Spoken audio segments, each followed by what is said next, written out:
समन्ता चक्रवालेषु अत्रा गच्छन्तु देवता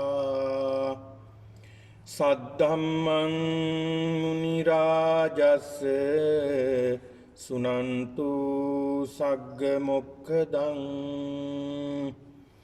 धम्मश्रवण कालो अयं बदन्ता धम्मश्रवण कालो अयं बदन्ता धम्मश्रवण कालो अयं बदन्ता नमो तस्से भगवतो अरहतो सम्मा संबुद्दस्से नमो तस्से भगवतो अरहतो सम्मा संबुद्दस्से नमो तस्से भगवतो अरहतो सम्मा संबुद्दस्से सेय्यथापि भिक्खवे द्वे अगारा सद्वारे तन्त चक्कुमा पुरिसो मज्जेटितो पस्सेय्य मनुष्ये गेहं पविसन्तेऽपि निक्खमन्तेऽपि अनुचङ्कमन्तेऽपि अनुविचरन्तेऽपि एवमेव को अहं भिक्खवे दिव्येन चक्षुना विशुद्धेन अतिक्रान्त मनुष्यकेन सन्ते पश्यामि चवमाने उपज्यमाने हीने पनीते सुवन्ने दुब्बन्ने सुगते दुग्गते यथा कम्मुपगे सत्ते फजानामीति।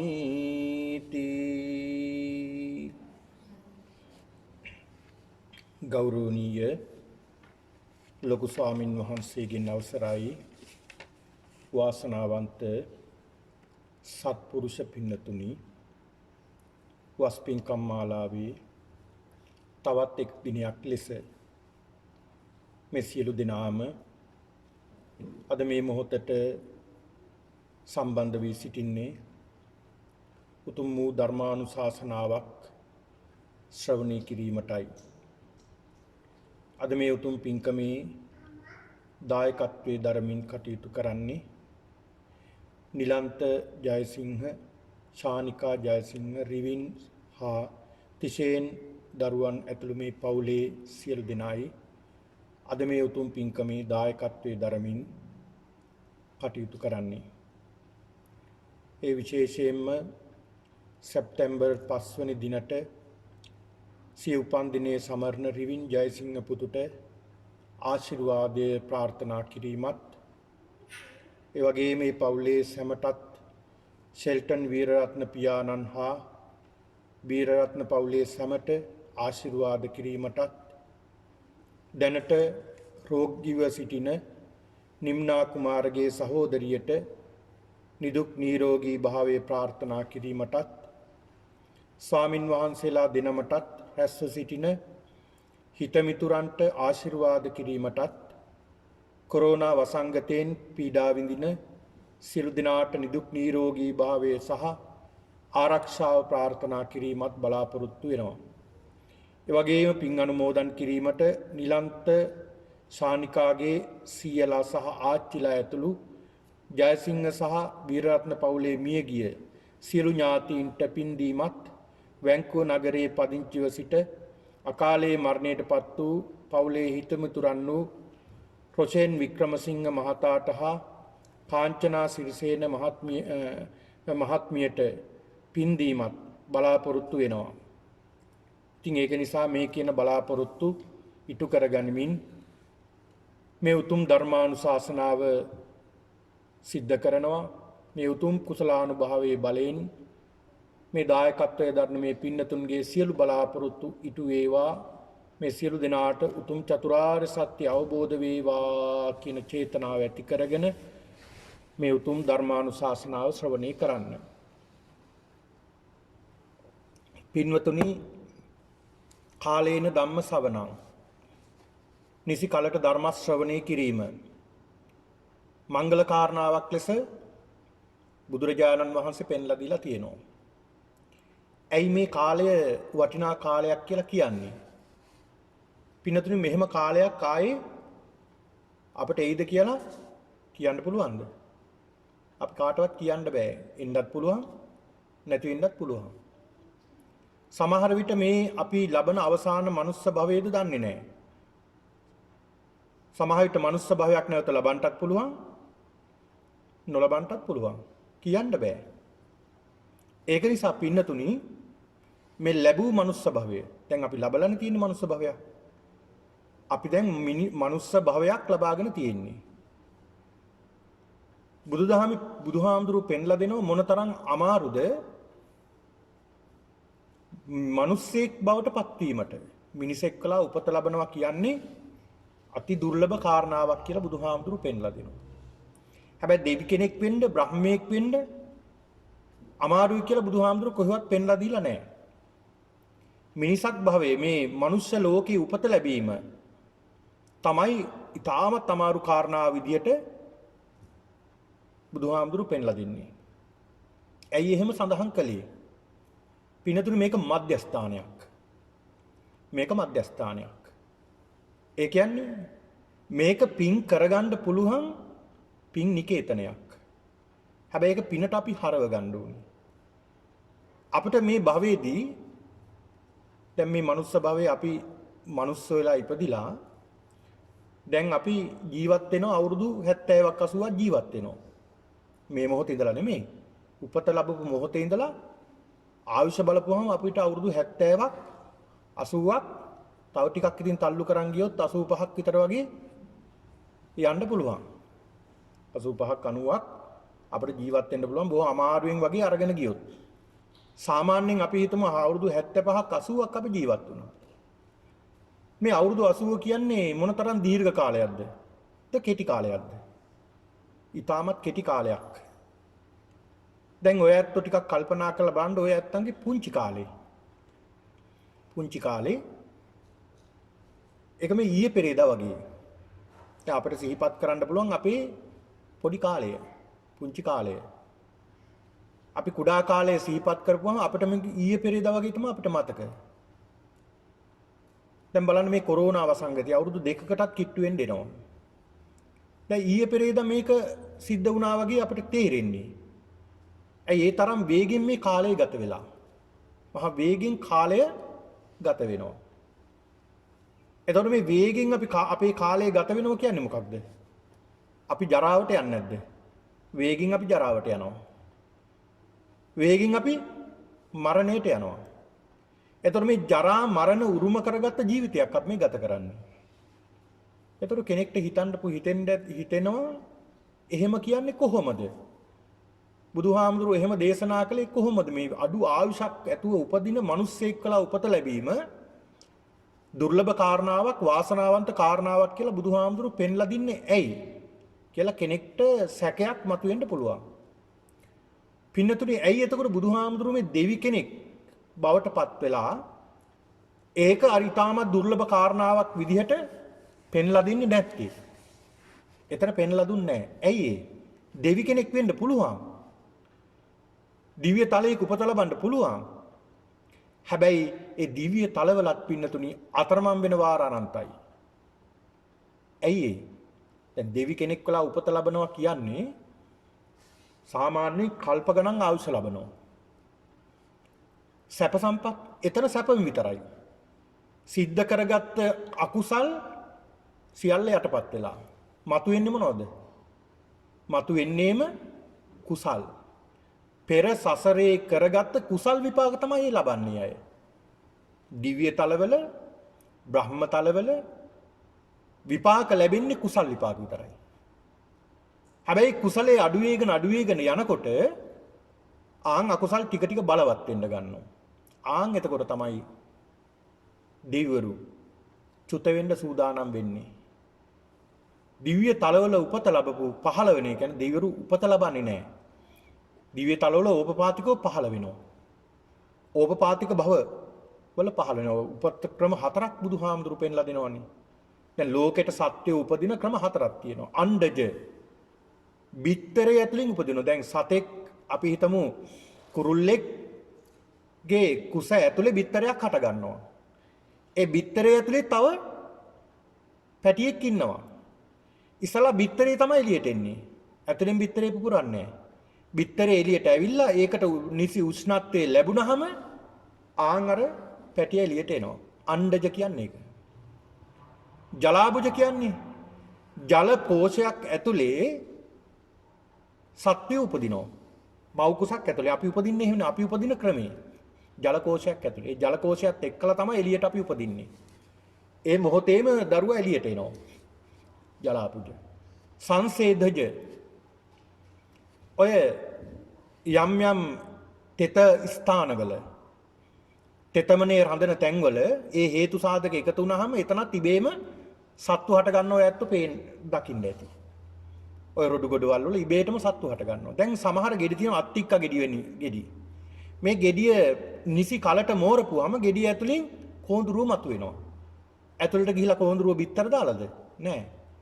ඒ ස්වභාවය සංසේජ්‍ය කියන්නේ ඒකයි. ඕපපාතය කියලා සඳහන් කරන්නේ ඉබේම අම්මා කෙනෙක් නෑ තාත්තා කෙනෙක් නෑ ඉබේම සත්‍යය පහළ වෙනවා කර්මානුරූපව. ඒතකොට දිව්‍ය තලවලත් මේ විදිහට සත්‍ය උපදිනවා කර්මානුරූපව. එතන සැපම විතරනේ. ඒතකොට දෙවිවරුලා උපත ලැබීමෙන් පින්නතුනි අඩුම තරමේ මාර්ගඵලයක්වත් නොලබා දිව්‍ය තලයක උපත ලැබීමේ තියෙන අවාසනාව කියන්නේ පින්නතුනි සැපේට අතරමං වෙන්න පුළුවන්. අතරමං වෙනව කියන එක නෙමෙයි. එහෙම අතරමං වෙන්න අවස්ථාව 80ක් 90ක්ම වැඩි. ඇයි? සැප විතරනේ. සැප විතරයි. සමහර කතා පුවත්වල තියෙනවා විමාන වත්තු වගේ වෙන කතා පුවත්වල තියෙනවා සමහර දෙවිවරු. ඔය දේශනාවල සඳහන් වෙනවා සමහර දෙවිවරු උපත ලැබලා කල්ප ගණන් සැප විඳිනවා පංචකාම සම්පත් විඳිනවා. පුදුමාකාර විදිහට පංචකාම සම්පත් එතන තියෙන සැප විඳිනවා. හැබැයි සැප විඳගෙන කියලා කල්ප ගණන් ජීවත් වෙනවා. දෙවියන්ගේ ආයුෂ අවසන් වෙනකොට තමයි තේරෙන්නේ අනේ මම පිනක් කරගත්තේ. ඔන්න තේරෙනවා. ඒ තේරෙනවනේ දැන් මරණයටපත් වෙනවා කියලා ජරාවටපත් වෙනවා. දැන් වයසට ගිහිල්ලා දාඩිය දානවා. කරේ පළඳගෙන තිබුණ මල් මාලා කවදාවත් පරවෙන්නේ නැහැ. දැන් ඔන්න ටික ටික පරවෙන්න ගන්නවා. දෙවියන්ගේ ශරීරයේ පිනත ඉතාමත් සියුම්. ඒ සියුම්කම කොච්චරද කියන්නේ අර නෙළුම් කොලයක ජලය රැඳෙන්නේ නැහැ නේ. ඒක ඉතා සියුම් විදිහට පිළිලා ආන් ඒ වගේ තමයි දිව්‍යයන්ගේ චර්මය. දුවිල් ටිකක්වත් රඳන්නේ නැහැ. ඒ තරම් සියුම්. කවදාවත් දුවිලි ගෑවුන්නේ නැහැ. දැන් ඔන්න දුවිලි ගෑවෙන්න ගන්නවා. අපිරිසිදු වෙන්න ගන්නවා. එතකොට දෙවියෝ තේරුම් ගන්නවා මම දැන් චුත වෙන්න තමයි සූදානම් වෙලා තියෙන්නේ. කියලා අඬනවා, වැළපෙනවා, දුක් වෙනවා. දැන් මේ මනුස්ස භවයේ අපිට තේරුම් ගන්න බැයිද මේ කෙටි කාලේ? දැන් මේ අපි අවුරුදු 80ක් ජීවත් වෙන අපිට බැයිද තේරුම් ගන්න? ප්‍රඥාවක් තියෙනවා නම් අපිට හිතන්න කල්පනා කරන්න බුද්ධියක් ලැබිලා තියෙනවා. ඒකෙන් අපිට හිතන්න බැයිද? මේ අපි යන්නේ කොහාටද? ජරාවට, මරණයට. මේ කෙටි කාලේ අපිට මේකේ අනිත්‍ය දුක්ඛ අනාත්ම කියන ලක්ෂණ අවබෝධ කරගන්න හරි පහසුයි. ඒ පහසුතාවය නිසා මේ මනුස්ස භවය ඉතාමත් වටිනවා කියලා බුදුහාමුදුරු පෙන්ලා දුන්නා. දැන් දෙවි කෙනෙක් කියලා බුදු කෙනෙක් කවදාවත් දිව්‍ය ලෝකේ දෙවි කෙනෙකුට බුදු වෙන්න බෑනේ. සම්මා සම්බෝධිය ලබන්න නම් මනුස්ස භවයටම එන්න ඕනේ. අන්න ඒක තමයි මනුස්ස භවයේ තියෙන දුර්ලභතාවය බුදුහාමුදුරු පෙන්ලා දුන්නේ. ඒක නිසා පින්නතුනි අපි මිනිස්සු විදිහට අපි පුළුවන් තරම් ධර්මයට ලං වෙන්න ඕනේ. ඒකට ඕනේ තරම් හේතු සාධක අපිට වටේ එකතු වෙලා තියෙනවා. දැන් බලන්න මේ අවට අපිට දැක්කොත් මේ ලෝකයේ සිදුවෙන සිදුවීම් දිහා බැලුවොත් දැන් අපිට මේ ආසන්නම සාධකේ මොකක්ද? මේ කොරෝනාව සංගතය. මිනිස්සු බලා ඉන්නකොට මැරිලා වැටෙනවා. දැන් අපි මූණු ආවරණය කරගෙන අපි සියලු දෙනාටම ඉඳ වෙලා තියෙන්නේ. දැන් කියනවා ගේ ඇතුලෙත් මූණු ආවරණය කරගෙන ඉඳ ගේ ඇතුලේ හිටියත්. ඇයි මෙහෙම වෙලා තියෙන්නේ? මේ මිනිස්සුන්ගේ මේ වැරදි ක්‍රියාකාරකම් නිසා අපිට රෝග බියක් ඇති වෙලා. ඉතින් මේකෙන් අපිට අවබෝධ කරගන්න බැයිද අපි කොච්චර හරි හම්බ කළත් අපි යන්නේ කොහාටද? අපි යන්නේ ජරාවට මරණයට. ඒක නවතින්නේ නැහැ. ඒ කියන්නේ හරි හම්බ කරන්න එපා කියන එක නෙමෙයි මේකෙන් සඳහන් කළේ. ඒ දේවල් කරන්න ඕනේ. මිල මුදලක් හරි හම්බ කරගෙන, ස්ථාවර ධනයක් හරි හම්බ කරගෙන සැපසේ ජීවත් වෙන්න ඕනේ. හැබැයි ඒ වගේම තමයි අපි ධර්මයේ දියුණු කරගන්න ඕනේ ඊට වැඩියෙන්. ඒකට හේතුව මොකක්ද?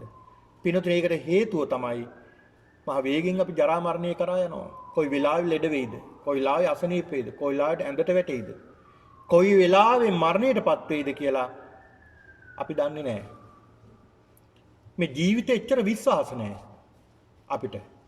තාම පින තියෙනවා. ඒ පින තියෙන නිසා තාම අපි යනවා. ඒ පින අවසන් වුණ ගමන් මොකද වෙන්නේ? කුසලයේ අවසන් වුණාම අකුසල් බලවත් වෙන්න ගන්න මොනවා හරි අනුතරක් වෙලා මරණයටපත් වෙනවා. ඉතින් ඒක නිසා කාලේන ධම්ම ශ්‍රවණ. නිසි කාලයට ධර්ම ශ්‍රවණය කරන්න ධර්මයේ දියුණු කරගන්න. ඉතින් ඒක ඊටමත් වටිනා කාරණාවක් පින්නතුනි. දැන් මේ ලෝකේ පින්නතුනි දැන් අපි ඉන්නේ මධ්‍යස්ථානයේ කියලා සඳහන් කළානේ. බුදුහාමුදුරු පෙන්ලා දෙනවා මේ විශ්වයේ මේ තියෙනවා සත්‍ය උපදින තල 31ක්. තල 31ක් තියෙනවා සත්‍ය උපති ලබන. මම ඒක කියලා දෙන්නම් පල්ලැහැම මට්ටමේ ඉඳලා. පල්ලැහැම තියෙනවා ලෝක හතරක් තියෙනවා. ඒ තමයි නරක, තිරිසන්, പ്രേත, අසුර. නරකය, තිරිසන්, പ്രേත, අසුර කියලා ලෝක හතරක් තියෙනවා. සත්‍ය උපදින භූමි හතරක්. ඒතර ඒවට කියනවා අපි දුගති භූමි කියලා. ඒ කියන්නේ දුගති කියලා කියන්නේ ඒකේ තියෙන අකුසල් විපාක විතරයි. අයි කුසල් විපාකයක් ඒකේ නැහැ. එතකොට මේ නිරයේ උපදින සත්වයෝ, තිරිසන් සත්වයෝ කුසල් කරලම නැද්ද? නෑ, එයාලා කුසල් කරලා තියෙනවා. හැබැයි කුසල් කරලා තිබ්බට ඒ අය කරපු අකුසල් බලවත් වෙලා තමයි අන්න එතෙන්ට ගිහිල්ලා තියෙන දුගතියකට. ඒ දුගතියට ගියාම එතන දුගති භූමි කියලා සඳහන් කළා. එතන කුසල් විපාක එතන නෑ. අකුසල් විපාකම විතරයි. අකුසලයෙන් විතරයි විපාක දෙන්න පින්නතුනි. ඊළඟට ඊට උඩින් තියෙනවා මනුස්ස ලෝකය. ඒ කියන්නේ අපි මේ ඉන්න සක්වල කියනවා මේකට. මේ මනුස්ස ලෝකේ සැපක් තියෙනවා දුකක් තියෙනවා. ඒතර මේකත් දුගති භූමියක් නෙවෙයි සුගති භූමියක්. හැබැයි සුගති භූමියේ තියෙන පල්ලෙහම් මට්ටමේ සුගති භූමිය තමයි මනුස්ස භවය. ඒ කියන්නේ මේකේ සැපක් තියෙනවා දුකක් තියෙනෝනේ අපිට. එතන සැපත් අවබෝධ කරගන්න පුළුවන්. ඊට වැඩිය දුකත් අපිට අවබෝධ කරගන්න පුළුවන්. මොකද්ද මේ දුක කියලා දැනෙනවා අපිට. ඊට ඉහළින් පිහිටලා තියෙනවා චාතුම් මහරජිකේ යාමේ තුස්තේ නිම්මාන රතිය පරිනිම්මිතේ වසවර්තිය කියලා දිව්‍ය ලෝක 6ක් පිහිටලා තියෙනවා. ඊට උඩින් පිහිටලා තියෙනවා බ්‍රහ්ම ලෝක. රූපාවචර බ්‍රහ්ම ලෝක 16ක් තියෙනවා. වේහ අතප්ප අකනිට්ට සුදස්සි කියලා තවත් අරූපාවචර බ්‍රහ්ම ලෝක 4ක් පිහිටලා තියෙන උඩින්. අරූපාවචර. මෙන්න මේ කියන ලෝක මේ භූමි තල 31ක්. මේ 31 අපි උපත ලබනවා. මේ තල 31 අපි උපත ලබලා තියෙනවා. ඉහළම තලව නැතුව පල්ලෙහ තලවල අපි උපත ලබන්න ඇති. ඒ වගේ කුසලයේ වින්දනය කරලා ඒ අකුසල් බලවත් වෙලා නැවත දුගතියට යන්න ඇති. අපි දන්නේ නැහැ. යම් කිසි කුසලයක් බලවත් වෙලා අපි නැවත මනුස්ස භවයක් ලබාගෙන තියෙනවා. ඉතින් ඒක නිසා පින්නතුනි අපි හොඳට මතක තියාගන්න ඕනේ කාරණාවක් මේ කාරණාව. මොකද අපේ ජීවිතේ අපි කුසල් වලින් පුරව ගන්න ඕනේ. ඒකයි මම නිතර සඳහන් කරන්නේ. දන් දෙන්න, සිල්වත් වෙන්න, භාවනා කරන්න, සිත පිරිසිදුව තියාගන්න. නිතරම අකුසල් වලට ඉඩ දෙන්න එපා. කුසල් වලට ඉඩ දෙන්න. සිත පිරිසිදුවම තියාගන්න උත්සාහ කරන්න. මොකද කොයි වෙලාවෙ හුස්ම ටික යයිද දන්නේ නැහැ. දැන් මේ තියෙන තත්ත්වය අනුව අපි දන්නේ නැහනේ. ඒක නිසා පින්නතුනි අද මෙන්න මේකට වටිනා දේශනාවක් තමයි මම අද මාතෘකා කරගත්තේ. ඒ තමයි මජ්ක්‍ධිම නිකායේ දේවදූත සූත්‍ර දේශනාව. දේවදූත කියන මේ සූත්‍ර දේශනාව. පින්නතුනි අපි හැමෝම මුහුණ දෙන එක්තරා අවස්ථාවක් එනවා. හරි අමාරු අවස්ථාවක් අපි එනවා අපි හැමෝම මුහුණ දෙන. ඒ කිසි කෙනෙකුට කියන්න බෑ අපි ඒකට මුහුණ දෙන්නේ නැහැ. අපිට එහෙම දෙයක් වෙන්නේ නැහැ කියලා කිසි කෙනෙකුට කියන්න බෑ. මොකක්ද මේ අවස්ථාව? පින්නතුනි, මරණ මොහොත. මතක් වෙනකොටත් පපුව ඩිඩ්ඩික් ගන්නවනේ. ඉතින් මොන වෙලාවෙ අපි යයිද දන්නේ නැහනේ. මේ මොහොතට අපි මුහුණ දිය යුතුමනේ. මොහොතක් හිතලා බලන්න දැන් මම මරණ මොහොතේ ඉන්නේ කියලා. හිතා ගන්න බෑ මේ වෙලාවට කරන්නේ මොකද්ද කියලා. ඒ මොහොත අපි සැලසුම් කරලා දෙතෙන්ට යන්නේ. නෑ සැලසුම් කරපු අවස්ථාවක නෙමෙයි වෙන්න පුළුවන්. සමහර විට අපි කවදාවත් කොයි මොහොතකවත් හිතපු නැති මොහොතක් වෙන්න පුළුවන් මේ මරණාසන්න මොහොත. සමහරට කෙනෙක් ඇඳට වැටිලා කාලයක් ඉඳලා මරණයටපත් වෙන්නත් පුළුවන් අසනීප තත්ත්වයේ ඉඳලා. තව කෙනෙක් හිටි ගමම්ම මරණයටපත් වෙන්නත් පුළුවන්. අපි දන්නේ නැහැ. අපේ අවසානයේ කොහොම සිද්ධ වෙයිද කියලා. හැබැයි පින්නතින ඔන්න ඔය අවස්ථාව අපි බලවත් කරගන්න පුළුවන් නම් ඒක ඊටමත් වටිනවා. ඔන්න ඔය අවසාන මොහොතේදී අපිට පින්නතුනි ඇති වෙනවා සිතිවිලි. ඒක හැම සත්වයකටම සිද්ධ වෙන දෙයක්. මරණාසන්න මොහොත වෙනකොට වේගෙන් සිතිවිලි එන්න ගන්නවා. මොනවද මේ එන සිතිවිලි? කර්ම නිමිති, ගති නිමිති තමයි එන්නේ. කර්ම නිමිති, ගති නිමිති පහළ වෙන්න ගන්නවා. යම් කිසි කෙනෙක් යහපත් දේවල් කරලා තියෙනවා නම් කාය සුචරිත, වාග් සුචරිත, මනෝ සුචරිත කරලා තියෙනවා නම් ඒ කෙනා පින්නතුනි ඒ කෙනාට සිහි වෙනවා කර්ම නිමිති, ගති නිමිති ලෙස තමන් කරපු කර්ම. මම මෙහෙම දන් දුන්නා, මම මෙහෙම සිල් ආරක්ෂා කළා, මම මෙහෙම භාවනා කළා, මම මෙහෙම අසරණයට උදව් කළා. අපි කරපු දේවල්, වැඩිපුර කාලයක් කරපු දේවල්, යහපත් දේවල් වේගෙන් අපට මතක් වෙනවා. කර්ම නිමිති. ඊළඟට කර්ම නිමිති මතක් වෙන්න ගන්නවා. අර චිත්‍රපටියක් පේනවා වගේ කරපු දේවල් පෙනීගෙන යනවා. පෙනීගෙන යනවා. මේ අපිට මුහුණ දෙන්න සිදුවෙන්නේ මම මුහුණ දීලා නැහැ තාම. ඔය ඇත්ත මුහුණ දීලත් නැහැ. හැබැයි මේ ධර්මයේ විස්තර කරලා දෙනවා බුදුහාමුදුරුවෝ. මේ මෙහෙම සිද්ධ වෙනවා කියලා. වුණාට පස්සේ ඇවිල්ලා කියන්න පුළුවන්ද? දැන් මෙහෙම වුණා කියලා බෑ, කියන්න බෑ. එතකොට වෙලා ඉවරයි. ඒක නිසා බුදුහාමුදුරුවෝ අපිට විශ්වාසයි. ඒකයි මේවා අපි විශ්වාස කරන්නේ. ඒ සූත්‍ර දේශනාවල මේවා එහෙමම පැහැදිලිවම බුදුහාමුදුරුවෝ පෙන්ලා දීලා තියෙනවා. පැහැදිලිවම බුදුහාමුදුරුවෝ පෙන්ලා දෙනවා මේවා මහණෙනි මම සාමඤ්ඤාතම් මම නුවණින් දැනගෙනමයි දේශනා කරන්නේ. සාමඤ්ඤිට්ටි මම දැකලාමයි මේ දේශනා කරන්නේ. ඒක නිසා මාව විශ්වාස කරන්න. මෙහෙම නැත්තම් මම කියන්නේ නැහැ තියනවා කියලා. තියෙන නිසාමයි කියන්නේ මෙහෙම දෙයක් තියනවා කියලා. සිද්ධ වෙනවා කියලා. ඒක නිසා පින්නතුනි මේ මොහොතේදී අපි සිද්ධ කරන මේ යහපත් දේවල් චිත්‍රපටියක් වගේ පේන්න ගන්නවා. එයාට ඒ දේවල් පේනකොට ගති නිමිති පහළ වෙනවා. ගති කියන්නේ යන තැන නිමිති පහළ වෙනවා. සමහරුන්ට දිව්‍ය ලෝක පේනවා. මල් මාලා අරගෙන ඇවිල්ලා ඉන්නව පේනවා. ලස්සන රූප පේන්න ගන්නවා දෙවියන්ගේ. එයාට ගති නිමිති පහළ වෙනවා. එයාට ගති නිමිති පහළ වෙනවත් එක්කලම චුතිසිතෙන් අවසන් වෙනකොට පටිසන්ධිය පින්නතුණි ඇති වෙනවා. කායස්ස බේදා පරම්මරණා සග්ගං ලෝකං උපජ්ජති. යථාබතං නික්කිත්තං ඒවං සග්ගේ හරියට නිදාගෙන ඉඳලා පිබුදුරු කෙනෙක් වගේ ස්වර්ගයේ උපත ලබනවා, සුගති භූමියක උපත ලබනවා. ඒ අපි කාය වාක් මනෝ සුචරිත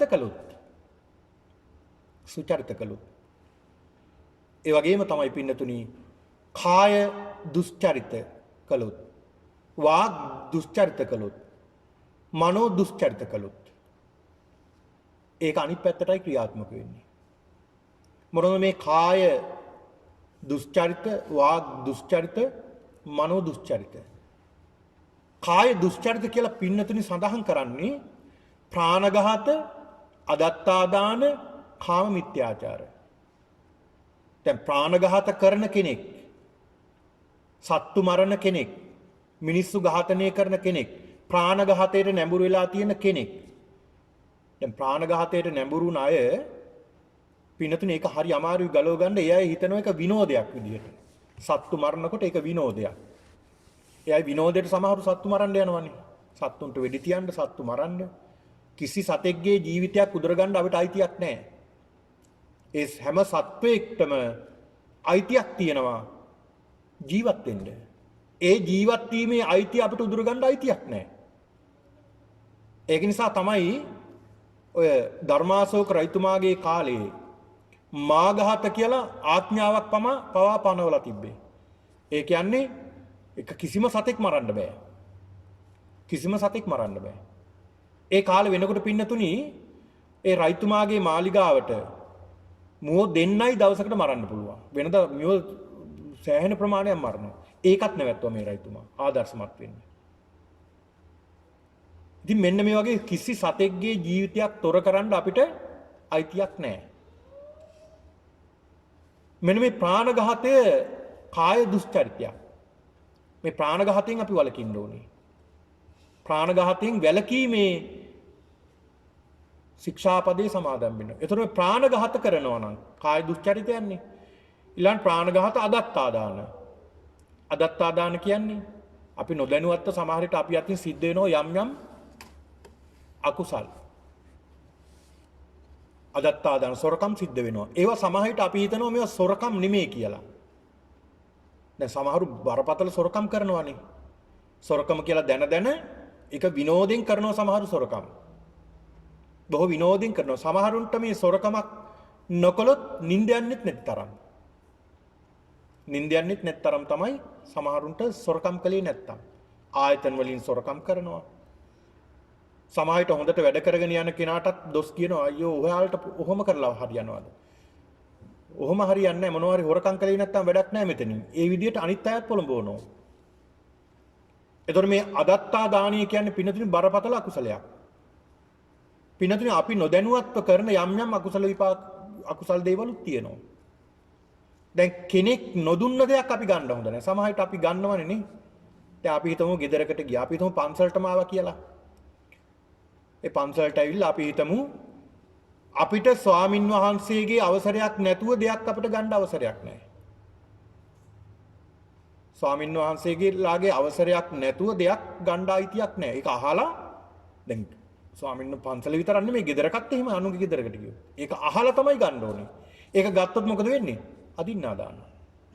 අපි හිතනවා නෑ මෙයා ඉතින් මට මොකුත් කියන්නේ නෑනේ කියලා එහෙම හිතුවට හරියන්නේ නෑ. ඒකත් අකුසල ගණයට වැටෙන්නේ.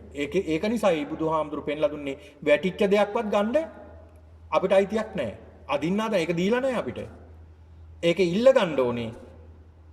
ඉල්ලගෙනයි ඒක තමයි පරිහරණය කරන්න ඕනේ.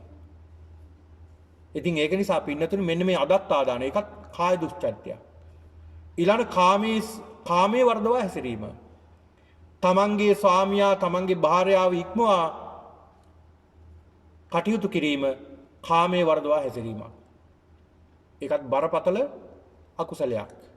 ඒවා විපාක මම කියලා දෙන්නම් ඉස්සරහට විපාක මොනවද මේ වගේ ලැබෙන්නේ කියලා. ඒක තමයි මේ දේවදූත සූත්‍රයේදී බුදුහාමුදුරු පෙන්ලා දෙන්නේ. ඊළඟට පින්නතුනි වාග් දුස්චරිත. මොනවද මේ වාග් දුස්චරිත? මුසාවාදා. කට ඇරියොත් බොරු නම් කියන්නේ. සමහරවිට බොරුවක් කිව්වේ නැත්තම් නිින්ද යන්නෙත් නැති ගාන. තව කෙනෙක් රවට්ටන්න ඕනේ. ඒකට දවසකුත් දාගෙන මෝඩයාගේ දවස බොරු කියන්න හොඳයි. දවසකුත් දාගෙන තියනවා බොරු කියන්න. මොන තරම් මේ ලෝකෙ පිරිහිලාද? මේ බොරුව වංචාව කියන්නේ පින්නතුනි මේ ලෝකෙම විනාශ කරන කාරණාවක්.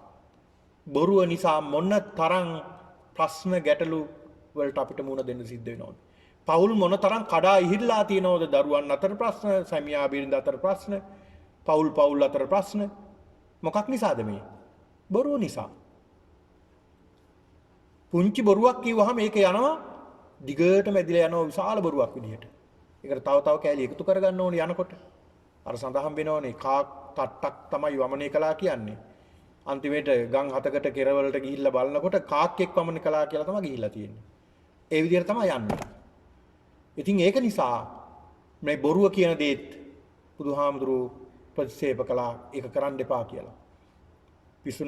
මුසාවාද, පිසුනාවාද, පිසුණු බස් කියන්න එපා. පරුසාවාච, පරුස වචන කියන්න එපා. සම්පප්පලාප. දැන් අපි හිස් වචන කියනවා.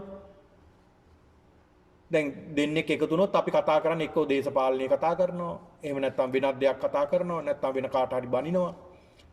අපි එහෙමනේ සමහරු පුරුදු වෙලා තියෙන්නේ. ඒවා හිස් දේවල්, ප්‍රලාප, වැඩක් නැති දේවල්. එයාට වැඩකුත් නැහැ, අපිට වැඩකුත් නැහැ, බයින්න කෙනාට වැඩකුත් නැහැ. දැන් බයින්න මං කිව්වේ බයින්න අරමුණු කරගත්ත කෙනාට වැඩකුත් නැහැ ඒක. එයා එයාගේ ගමන යනවා. ඒ වුණාට අපිට වැඩකුත් නැහැ, අපේ කාලය අවසන් වෙලා. ඊළඟ සමහරු පිනතුන් නරක වචන කියනවා. ඒවත් හොඳ නැති දේවල්. මේ වචනෙන් අපි ප්‍රවේශම් වෙන්න ඕනේ. මේවට කියනවා වාග් දුස්චරිත. ඊළඟ මනෝ දුස්චරිත. අවිද්‍යාව, ව්‍යාපාද, මිත්‍යා දෘෂ්ටි. අවිද්‍යාව කියන්නේ දැඩි ලෝභය. දැඩිව අපි අල්ලගෙන ඉන්නවා, ග්‍රහණය කරගෙන ඉන්නවා නම් ඒකත් දැන් සිතින් මිනිස්සු දැඩිව අල්ලගෙන ඉන්නවනේ. හිතේ තියෙන දේවල් එළියට පනින්නේ සමහර විට. දැන් සමහර අය හිතින් දැඩිව තෘෂ්ණාව අල්ලගෙන ඉන්නවා. කිසි දෙයක් සමහරු දෙන්නේ නැහැ. කිසිම දෙයක් දෙන්නේ නැහැ. ගහක ගෙඩියක් හරි කැඩුවොත් කවුරු හරි බැරි වෙලාවත් කඩා ගන්න ඇහුවොත් එලවලා දානවා ගෙදරිනුත්. පැත්ත පළාතක එන්න දෙන්නේ නැහැ. ඇයි එහෙම කරන්නේ? දැඩි ලෝභය. දැඩිව අල්ලගෙන තියෙනවා. මිනිස්සු මොන තරම් දැඩිව අල්ලගෙනද පින්නතුනි මරණාසන්න මොහොතේ සමහරු කියනනේ ඔය ආයත නම් උන්ට නම් එන්න දෙන්න එපා පැත්ත පළාතක මම මැරුණත් එන්න දෙන්න එපා. මොන තරම් අල්ලගෙනද? මොකද වෙන්නේ? කර්ම නිමිති ගති නිමිති බලවත් වෙනවා. බලවත් වීම නිසා කොහාටද යන්නේ? දුගතියකට. තමන්ගේ පාර කපාගත්තේ කවුද? තමන්මයි. අවිද්‍යාව. ව්‍යාපාද කියන්නේ අනුන් නැසේවා කියලා ප්‍රාර්ථනා කරන පිරිස. හිතේ තියෙනවා අනේ මේ අරයට වැඩිය මට මේ දේවල් තියෙනවා. අනේ යාට වෙන්න තියෙන ඔක්කොම වෙලා යන්න ඕනේ යාට. කියලා එහෙම ප්‍රාර්ථනා කරනකොට සමහරුන්ගේ හිතේ තියෙනෝනේ. සමහරු හිතේ තියාගෙන ඉන්න ඒවා ක්‍රියාවටත් නගනවා සමහර විට. අනුන් නැසේවා කියලා ප්‍රාර්ථනා කරනවා. කෙනෙක් දියුණු වෙනකොට ඒ දියුණුව දැකලා සතුටු වෙන්න බැරි මනසක්. මොන තරම් සතුටක්ද කෙනෙක් දියුණු වෙනකොට නේ? අපේ කෙනෙක් දියුණු වෙනකොට දැන් අපි බොහෝ දෙනෙක් බලන්නේ තමන්ගේ කෙනෙක් ඉහළට යනකොට එයාගේ කකුලෙන් වැදලා හරි බිමට දාලා තමන් එතෙන්ට යන්නයි බලන්නේ. ඒකනේ කරන්නේ. දැන් අපි හිතමු කඩයක් දැම්මා කියලා. අපි හිතමු එළවලු කඩයක් දැම්මා. ටවුන් එකේ කෙනෙක්. අනිත් කෙනා බලනවා එයත් ගිහිල්ලා එතන එළවලු කඩයක් දානවා ඊට එහා පැත්තේ. එතනම එළවලු කඩයක් දානවා. දැන් ඔය දඹුල්ල යනකොට දැකලා තියෙනවා ඒ කඩවල් දෙකක් දෙපැත්තේ තියෙනවා. එහා කඩේ තරහයි මෙහා කඩේ එක්කලා මෙහා කඩේ තරහයි එහා කඩේ එක්කලා. ඇයි අර එහා පැත්තේ එළවලු කඩයක් දාලා එයාට ලාභේ තියෙන හින්දා මෙයාත් මේ පැත්තේ එළවලු කඩයක් දාලා තියෙනවා එහෙමම. ඉතින් එයාට බැයිද එයාවත් සවුල් කරගෙන ඊට වැඩිය ඒ එළවලුත් අරගෙන මෙතන පළතුරු කඩයක් දාලා මෙතන පළතුරු ටික අරගෙන යන්න. මොන තරම් ලස්සනද? එයත් දියුණු වෙනවා මෙයත් දියුණු වෙනවා. දැන් මේ වෙනදාම මගින් මොනවද ඇති වෙන්නේ? ඊර්ෂ්‍යාව, ක්‍රෝධය, වෛරය. මේ රුපියල් සතවලට.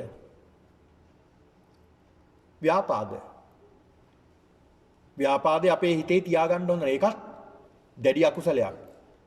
ඊළාට මිත්‍යා දෘෂ්ටිය. ඔය මිත්‍යා දෘෂ්ටික අදහස් දරාගෙන ඉන්නවා කියන්නේ පින්නතුනි. දැන් සමහරු දැඩි මිත්‍යා දෘෂ්ටික අදහස්නේ. ඔය දැඩි මිත්‍යා දෘෂ්ටික අදහස් දරාගෙන සිටීම මහා බරපතල අකුසලයක්. දැඩි මිත්‍යා දෘෂ්ටික අදහස් දරාගෙන සිටීම. දානේ කියලා එකක් නැහැ.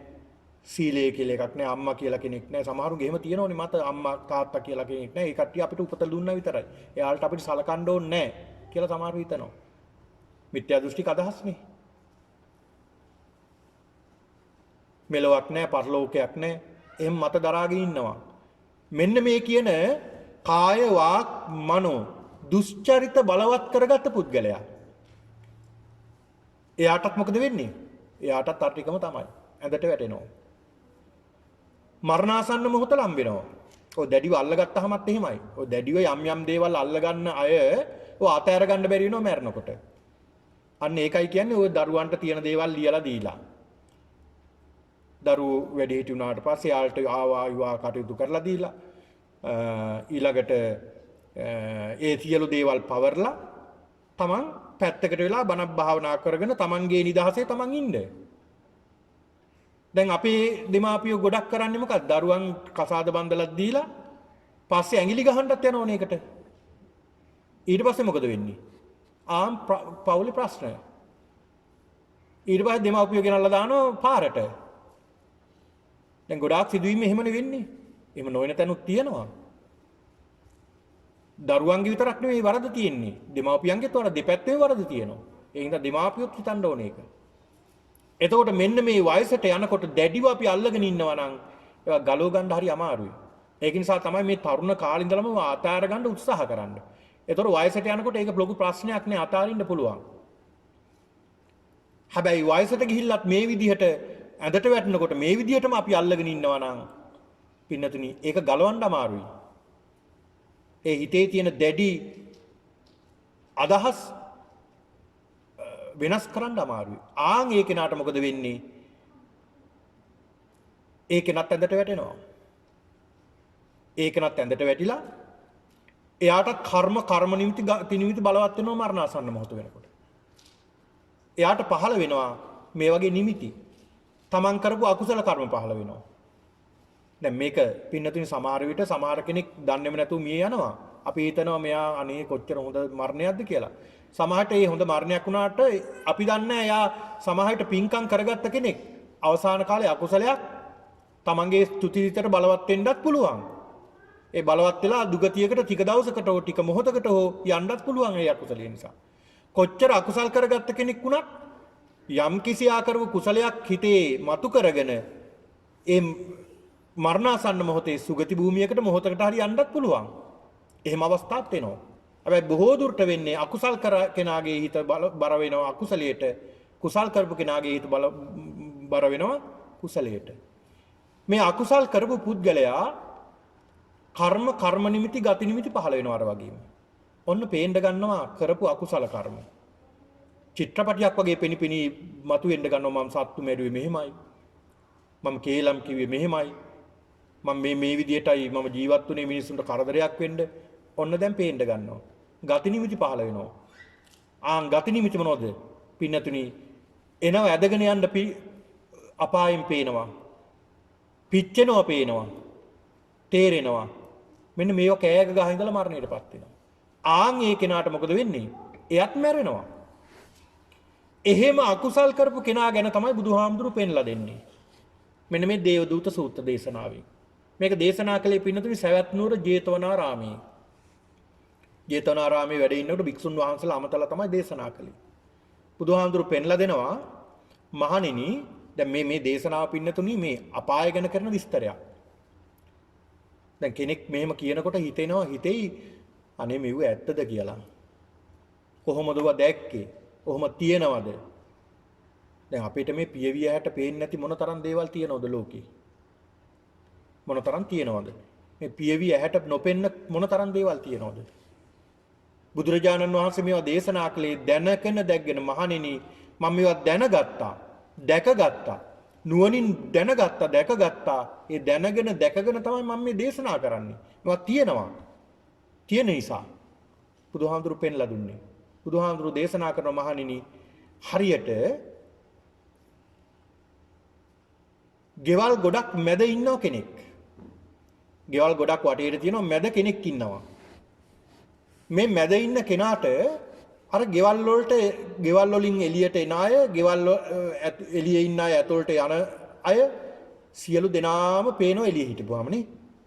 දැන් එළියේ ඉන්න කෙනාට ඇතුලෙන් අනිත් ගෙවල් වල ඇතුළට යන අය, ගෙවල් වලින් එළියට එන අය මේ සියලු දෙනාම පේනවා එළියේ ඉන්න කෙනාට. මැදන ඉන්නේ. ඒ වගේ බුදුහාමුදුරු පෙන්ලා දෙනවා මහණෙනි මටත් ඒ වගේ තමයි. මේ ලෝකෙන් සත්‍යෝ මරණයටපත් වෙලා සුගතියට යනවත් මට පේනවා. මේ ලෝකේ සත්‍ය අකුසල් බලවත් වෙලා දුගතියට යනවත් පේනවා මට. ඒවා මට පේනවා. මම දන්නවා. මට අවබෝධ වෙනවා. දැන් ඔය යම් සූත්‍ර දේශනා තියෙනවා පින්නතුනි ඒ පිළිබඳව ඔය විශේෂයෙන්ම ඒ සූත්‍ර දේශනාව අපි සිද්ධ කළා. බාල පඬිත කියන මේ සූත්‍ර දේශනාව. ඒකේ ගැඹුරින්ම විස්තර වෙනවා අපාය පිළිබඳව සුගතිය දුගතිය දෙකගෙනම. බුදුහාමුදුරු විස්තර කරනවා මේ වගේ තියෙන දැන් අද පින්නතුනි විද්‍යාඥයෝ අඩුම තරමේ අඟහරු වලටවත් එකපාරයිනේ ගිහිලා තියෙන්නේ. ඒ දෙන්න ගිහිලා තියෙන්නේ. එතනින් එහා මොනතරම් ලෝක තියෙනවද? අපෙන් නොපෙන්න මොනතරම් විශ්ව තියෙනවද? බුදුහාමුදුරු මේ සියල්ලම දැකගත්තේ දැනගත්තේ තමන්ගේ නුවණින් දිබ්බ චක්කු ඥානෙන්. දිවස් නුවණින් තමයි දැනගත්තේ. ඒකට මාර්ගෙත් බුදුහාමුදුරු පෙන්ලා දෙනවා. කොහොමද මේවා දැක ගන්න ක්‍රමේ? පින්නතුනි සමත භාවනා වඩන්න ඕනේ. සමත භාවනා වඩලා ආලෝක කසින ඇති කරගන්න ඕනේ. ඒ ආලෝක කසින ඇති කරගෙන ඒ ආලෝක කසිනේ පතුරවන්න ඕනේ ටිකෙන් ටික ඈතට. අදිස්ථාන කරගෙන. ඒ ආලෝක කසින වසී කරගන්න ඕනේ. එහෙම කරගෙන හතරවෙනි ධානයට ගියාම ආන් දැක් ගන්න පුළුවන් සත්‍යෝ මැරෙන උපදින හැටි. කොහෙද උපදින්නේ කියලා දැනගන්න පුළුවන්. එහෙම දැනගත්ත රහතන් වහන්සේලාත් හිටියා, ස්වාමින් වහන්සේලාත් හිටියා. දැන් මුගලන් මහරහතන් වහන්සේගෙන් ප්‍රබල කෙනෙක් නේ. ඒ වගේ ස්වාමින් වහන්සේලා බොහෝ දෙනෙක් රහතන් වහන්සේලාටම දැකගත්ත දැනගත්ත ස්වාමින් වහන්සේලා. රහතන් වහන්සේලා. ඒතර මේවා බුදුහාමුදුරුවෝ දැනගෙන දැකගෙන දේශනා කරන බුදුහාමුදුරුවෝ ගැන විශ්වාසයේ තියෙන නිසා මේ සූත දේශනා අපි විශ්වාස කරන නිසා මේවා අපි විශ්වාස කළ යුතුයි. මේවා තියෙනවා පින්නතුනි. මේවට දැක්ක දවසක තමයි අපිට දැන් සුනාමි වගේ දෙයක් අපි දන්නේ නැහනේ එනකන්. ඒවත් අපි විශ්වාස කළේ නැහැ. දැන් ආවට පස්සේ තේරුණා මෙහෙම ඒවා තියෙනවා. අද බලන්න පින්නතුනි ඔය මට මතක විදිහට ජර්මනිය අද පර්යේෂණ කරන පොළොව යට. දැන් මට මතකයි ඒ අවුරුදු 2-3කට කලින් 3-4 කලින් නාසා ආයතනයේ සේවය කරන විද්‍යාඥයෙක් ලංකාවේ කෙනෙක් ඇවිල්ලා ওই විස්තර සඳහන් කළා. එයා සඳහන් කරනවා මේ මට වැඩි විස්තර කියන්න බෑ. මොකද අපේ රූල්ස් ටිකක් තියෙනවා. ඒවට පටහැනිය යන්න බෑ කියලා එයා පුළුවන් විස්තර ටික කිව්වා. ඔය YouTube එකේ එහෙම ඇති ඒ වගේ විස්තර දාලා පින්නත ඒ වගේ තියෙනවා සත්තු කෑ ගහනවා. පොළොව යටින් ඇහෙනවා කෑ ගහනවා. ගැහැණු පිරිමි කෑ ගහන ශබ්ද ඇහෙනවා. ඒවා පටිගත කරලා තියෙනවාද? ඒ යට තියෙන අධික උෂ්ණත්වය යන්න බෑ ඒ හරියට.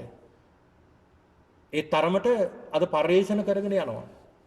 ඒතර සඳහන් වෙනවා යදුම් ගණනාවක් යට මෙතන ඉඳලා මේ අපායෙ පිහිටලා තියෙන්නේ කියලා.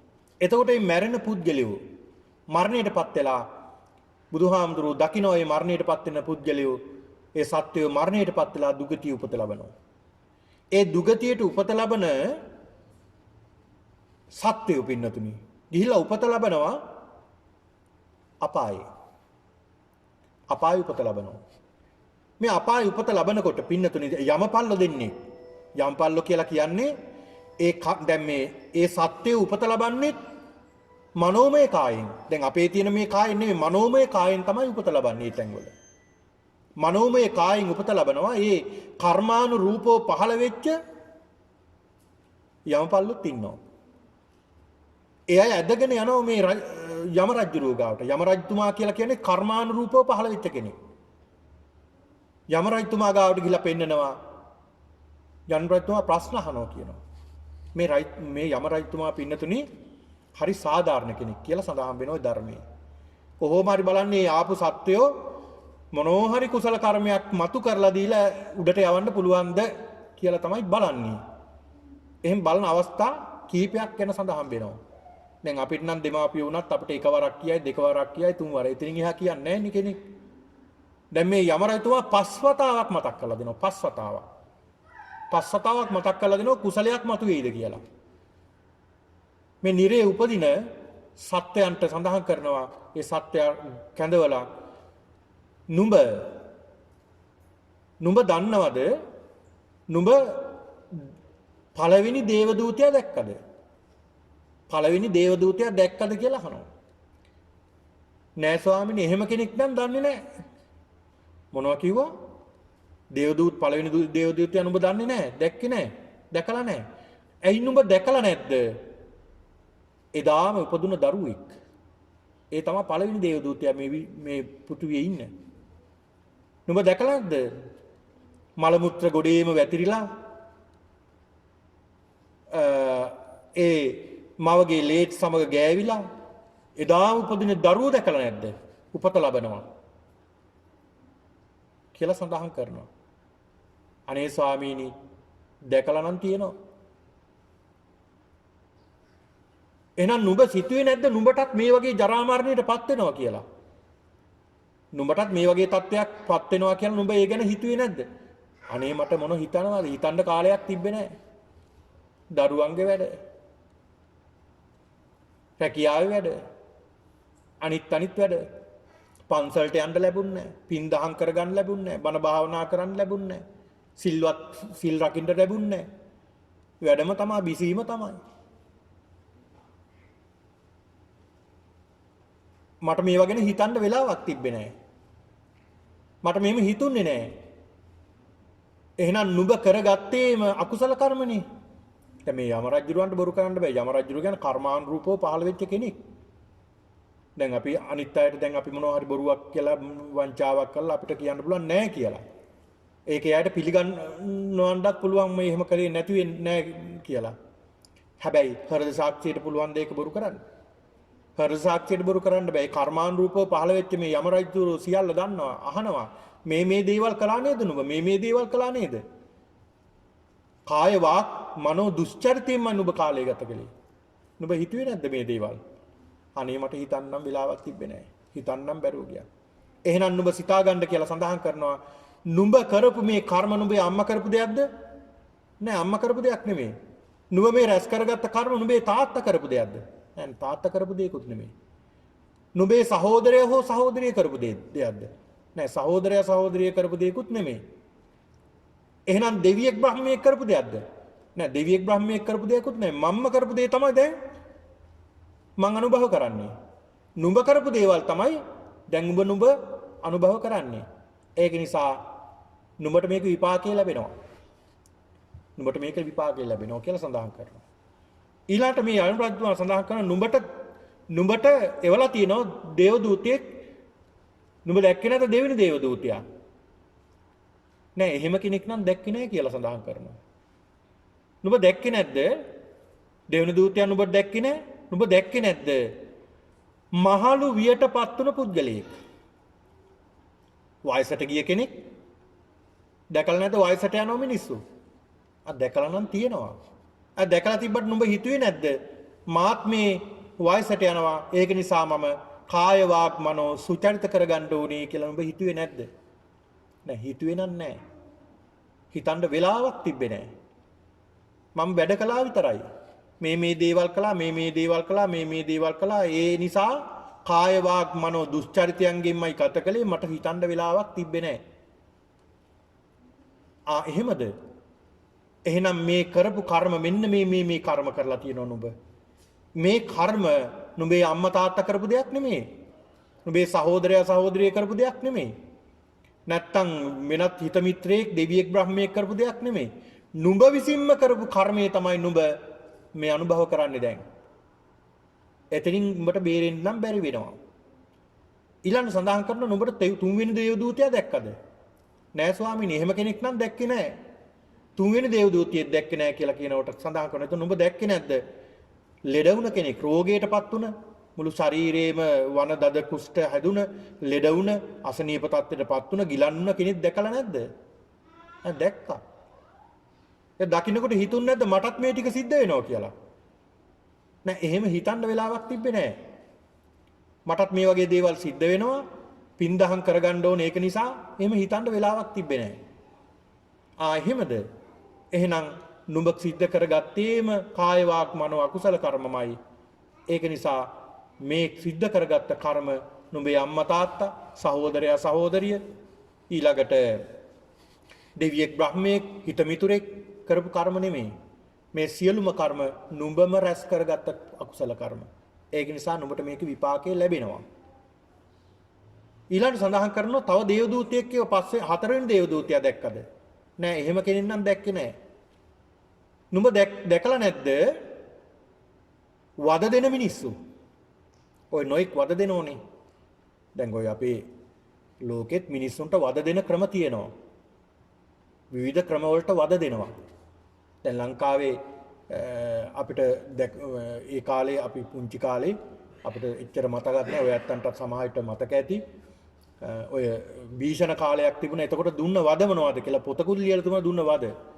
ඒ වගේ මේ ලෝකෙම මිනිස්සුන්ට වද දෙනවා මරණයටපත් කරනවා වද දීලා මරණයටපත් කරනවා.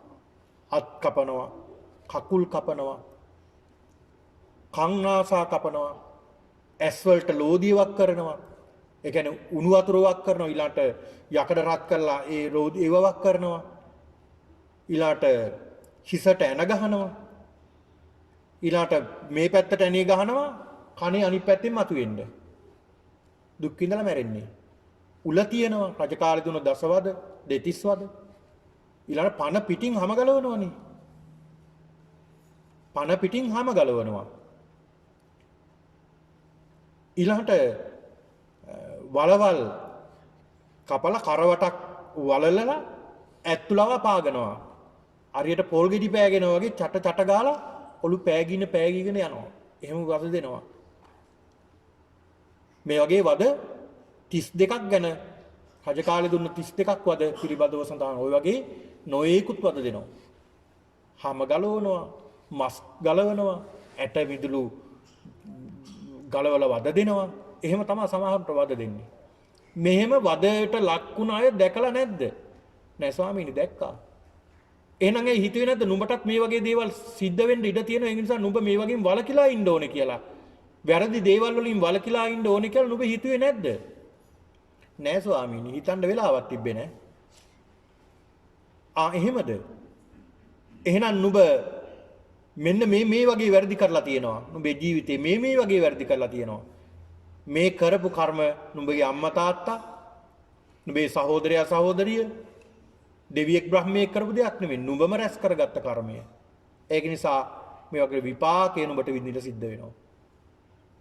ඊළඟට සඳහන් කරනවා උඹ දැක්කේ නැද්ද පස්වෙනි දේවදූතයෙක් කිව්වා. ඒ දේවදූතයා දැක්කේ නැද්ද? නෑ ස්වාමීනි. එහෙම කෙනෙක් නම් දැක්කේ නෑ. මොනවා කිව්වා? නුඹ දැකලා නැද්ද මරණයටපත් වුණ පුද්ගලයෙක්? මృతදේහයක් දැකලා නැද්ද? මරණයටපත් වෙලා දවසක්, දෙකක්, තුනක්, හතරක්, පහක්, හයක් ගිය මృత ශරීර දැකලා නැද්ද? මරණයටපත් වෙලා ඉදිමිලා, පැලිලා, ඕජස් ගලමින් තියෙන මලමිනී දැකලා නැද්ද? නෑ ස්වාමීන් දැකලා තියෙනවා. ඒ දැක්කට පස්සේ නුඹ හිතුවේ නැද්ද නුඹත් මැරෙනවා කියලා? නෑ එහෙම හිතන්න වෙලාවක් තිබ්බේ නෑ. දැන් මේ මලගෙවල් වල ගියාම අපිට හිතන්නවත් සමාල්ලාට වෙලාවක් නෑ නේ. මේ මලගෙවල් වලට ගියාම අපි හිතන්න ඕනි පින්නතුනි හිතන්න අපිටත් මේ ටික සිද්ධ වෙනවා කියලා. මොන හිතනවද නේ? මලගෙවල් වලට ගියාම අපිට මැරෙන්න හිතනවා. ඇයි මලමිනිය සරසලා, ලස්සන කරලා, වටේට මල් ගහලා. ඒතොර ගිහිල්ලා කියනෝනේ මේ සමහරු මට ඇහිලා තිනවා නේ බලන්නකෝ හිටියට වැඩිය ලස්සනයි කියනවා. එහෙම කියනකොට ඉතින් අපිටත් මැරෙන්න හිතනවනේ. නේද? මේ මృత ශරීරය දැක්කම අපි සිහි කරන්න ඕනේ මොනවද? මටත් මේ ටික තමයි. මාත් ජරාවටපත් වෙනවා, මාත් මරණයටපත් වෙනවා. මේ ජරා මරණ කියන දෙක මට උරුම වෙනවා. මටත් කවදා හරි මේ වගේ මරණයක් උරුම වෙනවා. එදාට මට ගෙනියන්න රැස් කරගෙන තියන්න ඕනි කුසල කර්ම මොනවද කියලා හිතලා කරන්න ඕනි. අන්න මේ සඳහන් කරනවා යම රජතුමා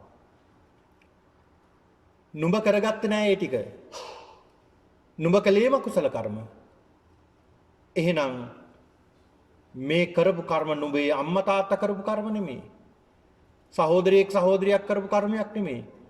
දෙවියෙක් බ්‍රහ්මයෙක් කරපු දෙයක් නෙමෙයි. නුඹම කරපු කර්ම තමයි නුඹ විඳවන්නේ දැන්. ඒ නිසා නුඹ මේවට විපාක විඳින්න සිද්ධ වෙනවා කියලා පස් වතාවක් බේරන්න හදනවා. පුංචි දෙයක් හරි තියනවද මෙතනින් උඩට දාන්න කියලා. අන්න ඒක තමයි යම රජුරුවන්ගේ කාර්යය. ඉතින් පස්සේ යම රජුරුවන්ගේ කාර්යය අවසానයි. ඒ නිර්සත්‍යයට. එහෙම්ම මෙනෝ පින්නතුනි යමපල්ලෝ දෙන්නෙක් කියලා ඇදගෙන යනවා. මේ සුළු දඬුවමක් දෙන්න. ඉස්සල්ලාම දෙන්නේ සුළු දඬුවමක්. ඊටාම සුළු දඬුවමක්.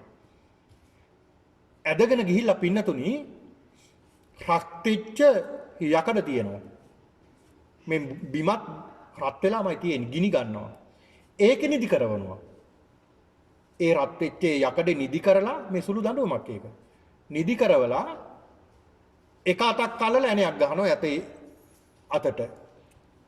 ඒ ඇණෙත් පින්නතුනි රත් වෙච්ච ඇණයක්, ගිනියම් වෙච්ච ඇණයක්, ලේ පාට වෙච්ච ඇණයක්, රතු පාට වෙච්ච රත් වෙලා නාදල් වගේ රත් තුන යකඩයක් තමයි අතට ගහන්නේ.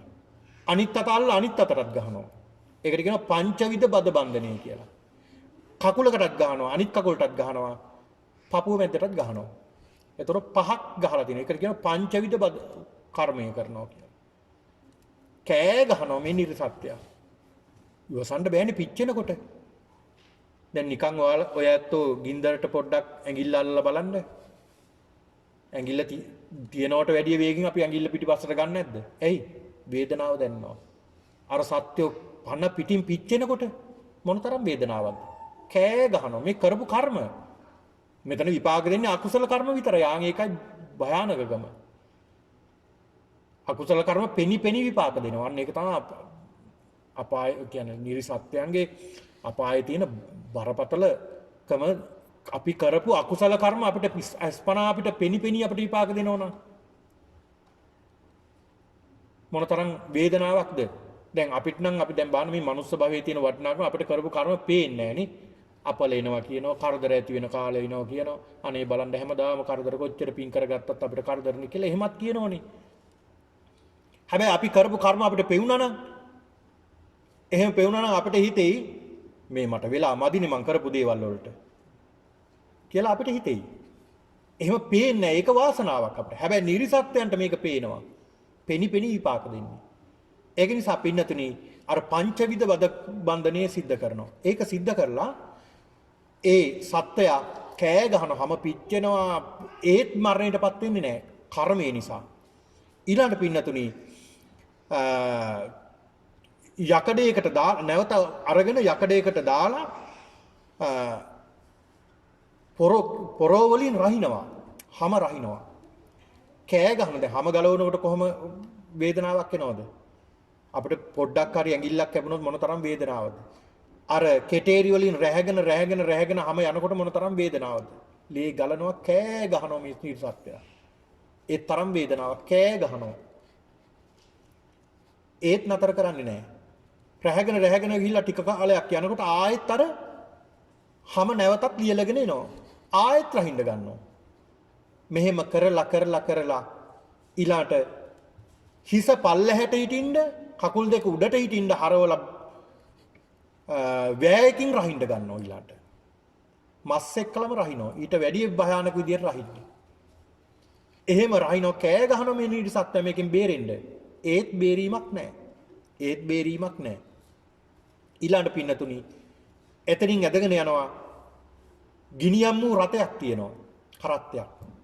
මේකේ බැඳලා ඇදගෙන යනවා. මේ මහ පොළොවත් සනික්කරම ලේ පාට රත් වෙලා ගිනියම් වෙලා. ඒක ඇදගෙන උඩට ඇදගෙන යනවා, පල්ලහැට ඇදගෙන එනවා. උඩට ඇදගෙන යනවා, පල්ලහැට ඇදගෙන එනවා. මේ කර්මානුරූපව පහළ වුණ සත්‍ය තමයි මේ දඬුවම් දෙන්නේ. කෑ ගහනවා මේකෙන් බේරෙන්න. ඒත් මේක නවත්තන්නේ නැහැ. ඒ කර්ම ඉවර වෙලා පින්නතුනි ඊළඟට එතනින්ම නග්ගවන අඟුරු පර්වතය. දැන් අතනින් ගිනි හම්බෙලානේ තියෙන්නේ. අඟුරු තියෙනවා. අඟුරු පර්වතයට නග්ගනවා. කසෙන් ගහනවා නගින්න. කසෙන් ගහනකොට මේ හැම මස් එක්කලා ගැලිලා ඒ වේදනාව නිසාම අරකට නගිනවා. ඒකට නැග්ගම තනිකර අඟුරු පිච්චෙනවා. පුදුමාකාර වේදනාවක් කෑ ගහනවා. ඒත් පින්නදී සමහරට ඒ සත්‍ය එතනම මරණයටපත් වෙනවා. ආයෙත් එතනම උපත ලබනවා. අන්න ඒක තමයි තියෙන භයානකකම. ඒ කර්ම ඉවර වෙන තුරු අර විපාකය ලැබෙනවා. ඊළඟට එතනින් ඒ අඟුරු පර්වතයෙන් අරගෙන පින්නතුනි ලෝදිය හැලියක් තියෙනවා.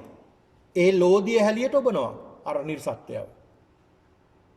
එබුවාම හරියට බැලුම් බෝලයක් වගේ පිම්බෙනවා. ඇයි ඉතින් මස් ඔක්කොම දිය වෙලා යටට යනවා. යට ගිහලා ආයෙ උඩට එනකොට ආයෙ ඔබනවා යටට. මෙහෙම කාලයක් මෙහෙම ඔබලා කෑ ගහනවා වගේ පිච්චි. ඒත් මැරෙන්නේ නැහැ පින්නතුනි. මේ කර්මාරූපව ලැබෙන විපාක. ඊළඟට පින්නතුනි එතනින් අරගෙන ඔන්න ඊළඟට මහා නිරයට දානවා. මහා නිරය පින්නතුනි සඳහන් වෙනවා 8ක් තියෙනවා. සංජීවය, කාලසූත්‍රය, සංඝාතය, රෞරවය, මහා රෞරය, තාපය, ප්‍රතාපය, අවීචිය කියලා 8ක් තියෙනවා. ඒ 8ෙත් කොටස් 16 බැගින් පිටලා තියෙනවා. ඒතකොට 100 ගාණක් එනවා මේ අපායේ කොටස්. මෙන්න මේ මහා නිරයට දාන්නේ. මේ මහා නිරය කොහොමද කියලා විස්තර වෙනවා. පින්නතුනි යොදුන් 100ක් දිගයි. යොදුන් 100ක් දිගයි මේ නිරය. යොදුන් 100න් පින්නතුනි හතරැස්ස වට වෙලා තියෙන්නේ. වට වෙලා තියෙන හැම පැත්තම යකඩ පවුරු වලින් තමයි වට වෙලා තියෙන්නේ. උඩින් යකඩ පියනකින් වැහිලා තියෙන්නේ. මේකට තමයි වැටෙන්නේ මේ සත්වයෝ. මේක තියෙන භයානකකම කියන්නේ මේ පැත්තෙන් එන දොරටුවෙන් එන ගිනි ජාලාව අනිත් පැත්තේ දොරටුවට වදිනවා. ඒ පැත්තෙන් එන ගිනි ජාලාව මේ පැත්තට වදිනවා. උත්තර දකුණු නැගෙනහිර බටහිර මේ සියල්ලම ගිනි ජාලා ඇතුලින් ක්‍රියාත්මක වෙනවා. අර සත්වයෝ පිච්චෙනවා පින්නතුනි. මෙහෙම කාලයක් අවුරුදු ගාණක් මෙහෙම දුක් විඳිනවා. අවුරුදු 100 ගාණක් දුක් විඳිනවා. කෑග ගහ දුක් විඳිනවා. දුක් විඳගෙන ඉඳලා ඈතින් පේනවා උතුරු දොරටුව ඇරෙනවා. ආලෝකයක් පේනකොට දැන් මෙතන ඉන්න බෑ ගිනි ගන්නවනේ. පිච්චි මස් චිරි ගගා පිච්චෙන්න ගන්නවා මේ සත්‍යයන්. ඒකෙන් බේරෙන්න වේගෙන් දුවනවා. වේගෙන් දුවනකොට පින්නතුනි අවුරුදු 100 ගාණක් දුවනවා එතෙන්ට යන්න. දුවලා එතෙන්ට යනකොටම අන්න දොර වැහෙනවා. දොර වැහෙනකොට එතෙන්නුත් ගිනි ජාලා එනවා. පින්නතුනි මොන තරම් බලවත්ද කිව්වොත් හැම පිච්චෙනවා. මස් පිච්චෙනවා. ඇට ශරීරයේ අස්ථි පිච්චිලා අස්ථි ඇතුලේ තියෙන ඇට මිදුළු වලින් දුම් දාන්න ගන්නවා. මොන තරම් බලවත්ද? මොන තරම් බලවත්ද මේ ඇට මිදුළු වලින් දුම් දාන තරමට පිච්චෙනවා. ඒත් මැරෙන්නේ නැහැ.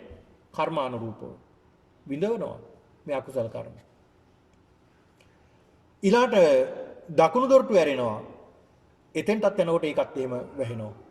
නැගෙනහිර බටහිර මෙහෙම සිද්ධ වෙනකොට එක දොරටුවක් ඇරෙනවා. ඇරෙනකොටම මේ අය ඇරිලම තියනවා. මේ සත්ත්වය මේකෙන් බේරෙන්න දුවනවා. දුවගෙන ගිහලා පයින්නවා. දකින්නවා එතන ගඟක් ගලනවා. ඒකට තමයි පනින්නේ.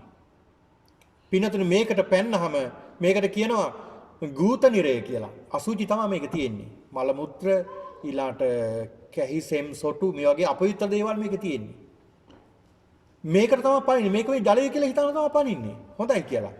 ඒකට පැන්නහම අරට වඩා දුක්. ඇයි? මේකේ ඉන්නව පණුව වර්ගයක්.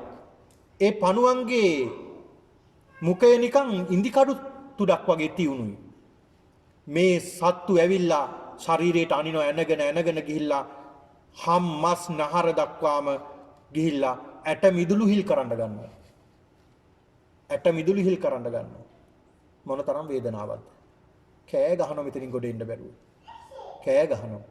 මෙහෙම ඉඳලා සෑහෙන කාලයක් දුක් විඳිනවා. දුක් විඳලා පින්නතුනි ඊළඟට එතනින් පින්නතුනි එතනින් වැටෙනවා උණු අලු නිරයකට වැටෙනවා. උණු වෙච්ච අලු නිරයකට වැටෙනවා. අලු තියෙන්නේ එතන. ඒකටත් පිච්චෙනවා. එතනින් වැටලා පින්නතුනි යොදුනක් දිග යොදුනක් විශාල ඉඹුල් කටු තියෙන ඉඹුල් වනයේට වැටෙනවා. ඒ ඉඹුල් වනයේට වැටුනහම පින්නතුනි එතනත් අර කටු ඇනිලා උල් කටු තියෙන ඇනිලා දුකක් පුදුමාකාර දුකක් විඳිනවා කියලා සඳහන් වෙනවා. එතනින් වැටෙනවා අසිපත් නිරය කියලා. අසිපත් කියලා සඳහන් කරන්නේ මේක උසුපත් කියලා සඳහන් වෙනවා. අසිපත් කියලා සඳහන් කරන්නේ මේකේ ගස් තියෙන්නේ මේ. ඒ ගස්වල තියෙන කොළ පවා හරි තියුණුයි දෙපැත්තම කැපෙනවා. ඒ කොළ වැටෙනකොට අර සත්වයන්ගේ අත්පය වලට වැටෙනවම කෑලි කැපිලා වැටෙනවා. කන් නාස ආහම වලට වැටෙනවම කෑලි කැපිලා ඒ තරම් තියුණු පත්‍ර නිකන් අසි කියලා කියන්නේ ආයුධ වගේ කැපිලා වැටෙනවා. කෑ ගහනවා කැපෙනකොට. ලේ යනවා කෑ ගහනවා පුදුමාකාර දුකක් විඳින මේ නිර්සත්‍යය. ඊළඟට පින්නතුනි වේතරණ කියලා නරකයක් තියෙනවා. ඒකට වැටෙනවා. ඒක ගංගාවක්. ඒ ගඟට වැටෙනවා මේ සත්‍යෝ. ඒ ගඟේ ගහගෙන යනවා. ඒ ගහගෙන උඩට ගහගෙන යනවා යටට ගහගෙන යනවා රැලි වලට ගහගෙන යනවා. ඒ තරම් දුකක් ඒකෙත් විඳිනවා. ඊළාට මේ යමපල්ල මොකද කරන්නේ? බිලී කොකු දාලා අර සත්වය ඇදලා ගන්න උඩට. අරගෙන තියලා අහනවා නුඹට මොනවද ඕනේ? ඔන්න අවුරුදු ගාණක් කල්ප ගාණක් ගියාට පස්සේ තමයි මොනවද ඕනේ කියලාවත් ඇහෙන්නේ. අනේ මට හරියට බඩගිනි කියනවා. එහෙමද කියලා අඬු දෙකක් අරගෙන කට ඇරලා රත් තුන යකඩ ගුලියක් දානවා කටට. ඒ දාන යකඩ ගුලිය පිච්චීගෙන ගුද මාර්ගයෙන් පල්ලහැට බහිනවා කියන. දාන පමාවට පිච්චීගෙන කෑ ගහනවා ඇතුළ පිච්චෙනකොට. දැන් අපි උණු බත් ටිකක් කෑවහම මොන තරම් අපිට අමාරුද? වේදනාවක්ද? නේ? දැන් මේ වගේ දෙයක් වුණාම ඊට පස්සේ මේ නිර්සත්වය කෑ ගහනවා කෑන කාලයක් කෑ ගහනවා මේ වේදනාවෙන්. ආයෙත් අරක හරි ගියාට පස්සේ අහන නුඹලට මොනවද වන්නේ? හරි පිපාසයි. එහෙමද කියලා අර අඬු දෙකකින් කට ඇරලා දානවා. ලෝදිය දානවා. කෑ ගහනවා පිච්චීගෙන යනවා. මුළු ශරීරය ඇතුළේ පිච්චීගෙන යනවා. ඒ තරම් දුකක් විඳිනවා පින්නතුනි.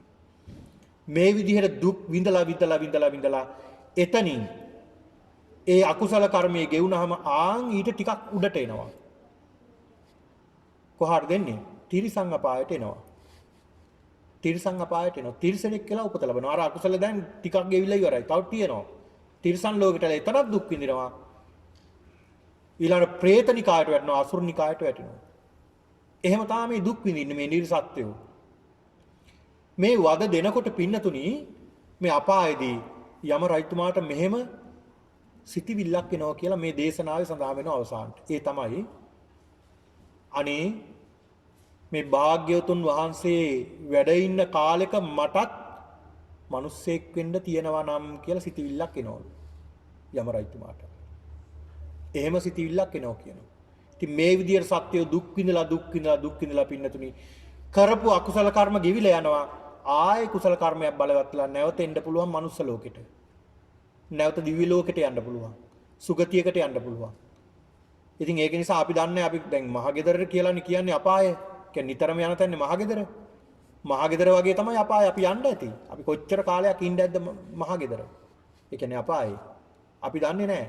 මොනවා හරි කුසලයක් බලවත් වෙලා අපි ඇවිල්ලා තියෙනවා මේ මනුස්ස භවයක් ලා. මේක නම් අගරගන්න එපා. කොහොම හරි හිත දියුණු කරගන්න උත්සාහ කරන්න. දන් දෙන්න, සිල් රකින්න, භාවනා කරන්න. පුළුවන් තරම් පින්කම් කරගන්න. එච්චරම තමයි අපිට තියෙන එකම විකල්පය. මොකද අපි මෙච්චර කල් ජීවත් වුණාට මේ ලෞකික ජීවිතේ වැඩක් නැහැ. මේ හරිහම්බ කරන සියලු දේ නැති වෙනවා.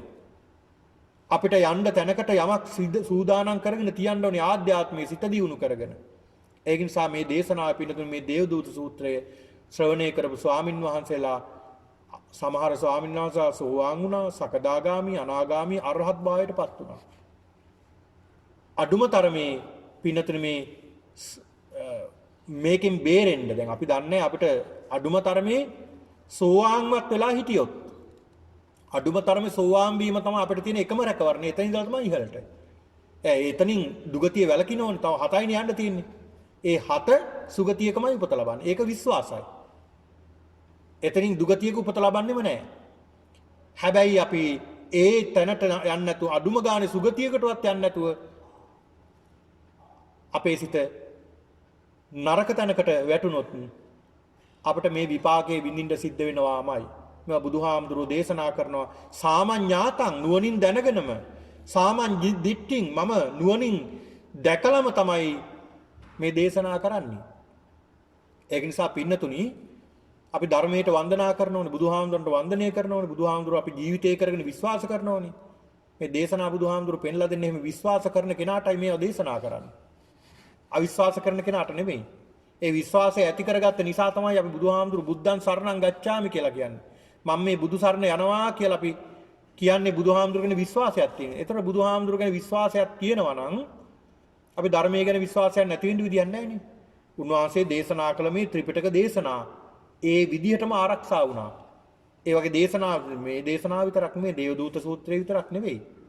ඔය පේතවත්තු, විමානවත්තු මේ වගේ තියෙන බොහෝ දේශනා.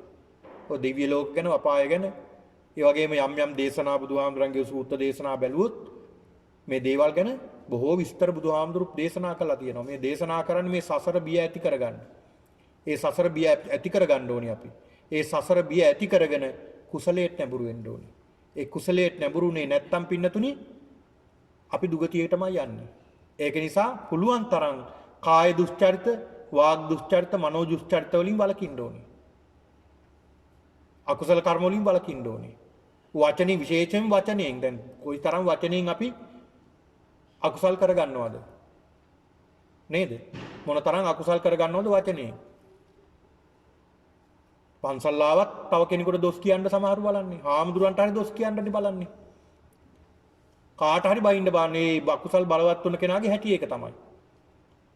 ඉතින් ඒක නිසා පුළුවන් තරම් කාය දුස්චරිත, වාග් දුස්චරිත, මනෝ දුස්චරිත වලින් වැළකී කාය වාග් මනෝ සුචරිතයන් අපි දියුණු කරගෙන අපේ සිත දියුණු කරගන්න උත්සාහ කරන්න. මොකද මේ පින්නතුනි මේ කාරණා සඳහන් කරන්නේ අපිට ආය ආපහු ඇවිල්ලා මේවා කරගන්න කාලයක් නැහැ එතකොට. දැන් මරණාසන්න මොහොත ලඟ වුණාට පස්සේ ආය ආපහු ඇවිල්ලා පුංචි කාලේ ඉඳලා පින් කරගෙන යන්න අවස්ථාවක් එයිද?